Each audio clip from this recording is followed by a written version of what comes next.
How do you see the role of brands against racism and Islamophobia? How do you see these guys over there? Oh my God. How much time do we have?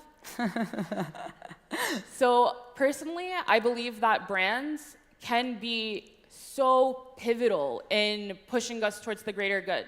We honestly, like, brands are in such an opportune position to be able to do that.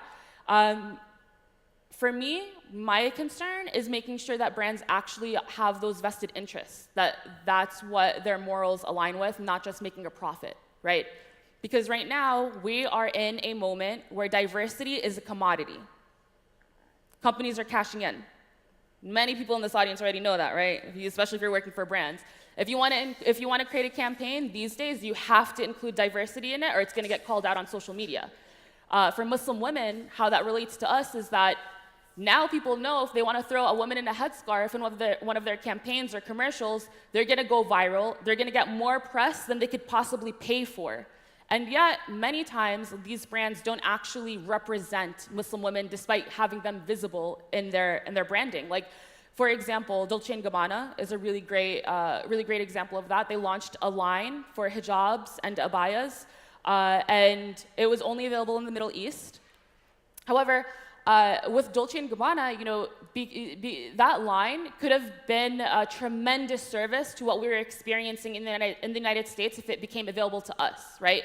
The real guts in that decision should have been bringing that line to where that diversity is facing adversity. For us as Muslim women in the States, we don't have access to those types of clothing, and also, it would be a bigger statement socially to have a major fashion house like Dolce & Gabbana represent us.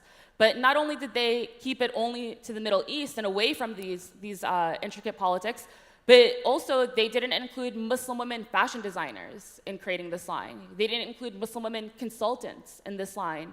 The model was a white passing blonde woman with blue eyes. I don't think that she was a Muslim either.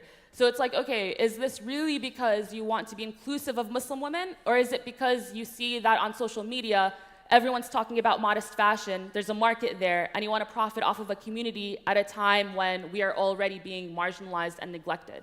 Same thing in the United States. These days, it is the trend to include a Muslim woman in a headscarf in branding and in marketing and campaigns.